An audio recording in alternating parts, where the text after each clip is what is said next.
Welcome, students of Europe Hotel School. I'm so glad you're joining me today. In today's hospitality world, mastering the front desk, it's about so much more than just checking off tasks. It's really about orchestrating a sense of control and calm. So in this explainer, we're going to break down the skills you need to go from being a task handler to becoming a true conductor of the guest experience. So here's our game plan. We're going to start by really getting a feel for the unique rhythm of the front desk. Then, we'll build that all-important mental foundation of control. After that, we'll get into the practical side, how to orchestrate your actions and use systems for seamless service. And finally, we'll bring it all home and talk about how you can achieve that amazing state of professional flow. All right, let's dive right in. I want you to think of the front desk as the living, breathing heartbeat of the hotel. It's this incredibly dynamic center where communication is just constant. You've got guests arriving, phones ringing off the hook, and messages flying in from every single department. It's a lot, right? And that brings us to a really crucial point. We have to redefine what success at the front desk even looks like. See, true mastery isn't about moving at a frantic pace or just juggling a million tasks. No, it's about orchestrating a rhythm of intentional interactions where you manage each and every moment with purpose and precision. And you can really see the two possible outcomes right here. Without that control, you get chaos. Guests feel rushed, maybe even ignored, and communication just falls apart. But with control, everything changes. Every action becomes precise. You're fully aware of your surroundings, and you project this calm composure that honestly puts everyone around you at ease. So, the big question is, where does this control actually come from? Well, it doesn't start with what you're doing with your hands or the words you're saying. It starts in your mind. It's this fundamental internal shift from simply reacting to everything thrown at you to actively leading the interaction. And this point is just so critical. Trying to respond to every single thing at the same time is just a recipe for chaos. This quote from our source material really nails it, doesn't it? It highlights that danger of just impulsively reacting in a high-pressure environment. It only leads to half-finished tasks and, ultimately, poor service. So how do we actually build that internal control? Well, it really comes down to these three simple but incredibly powerful steps. First, you just acknowledge everything that's happening around you. See it all. Then, and this is the most important part, you pause. Just for a split second, take a mental breath instead of just reacting. And finally, you prioritize. You quickly organize your very next actions. That right there, that's the bedrock of control. Okay, so now that we've got that internal foundation set, let's talk about the external how-to. This part is all about the practical, hands-on techniques for managing all those different communication channels without ever letting the quality of your service take a hit. Now, this is a bit of a more advanced concept, but it's a game changer. We're moving beyond simple multitasking to something I like to call layering.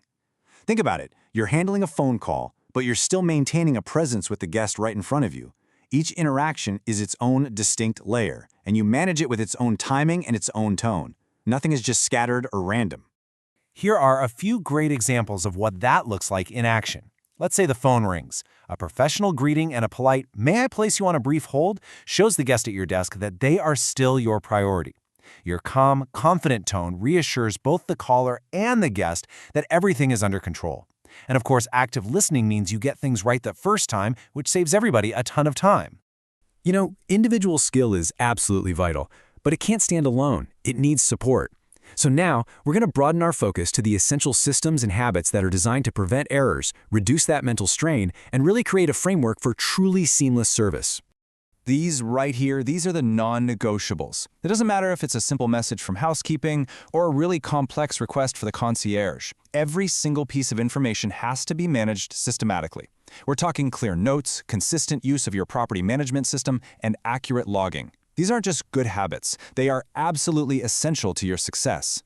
And this is exactly why those habits are so critical. Look, our memories are just not built for this kind of high-pressure environment. Relying on your memory alone is a gamble you just can't afford to take in hospitality. One simple forgotten detail can spiral into a major guest issue.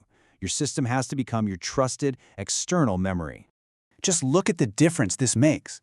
When you try to hold every single detail in your head, it creates this mental clutter, this constant stress. But when you trust your system to hold that information for you, your mind is freed up. And that mental clarity lets you focus your energy on what truly matters, making that human connection with your guest. All right, our final section. This is where we bring everything we've talked about together. This is where we move beyond just being competent at our jobs and start exploring how to operate in a state of true mastery, what many people call flow. And the absolute pinnacle of this mastery is one word: anticipation. This isn't about reacting anymore. It's about seeing what's coming before it even happens. You start to recognize the patterns. You see the guest approaching with that look of urgency, or the family arriving with tons of luggage, and you act proactively to create a smooth experience before they even have to ask for help.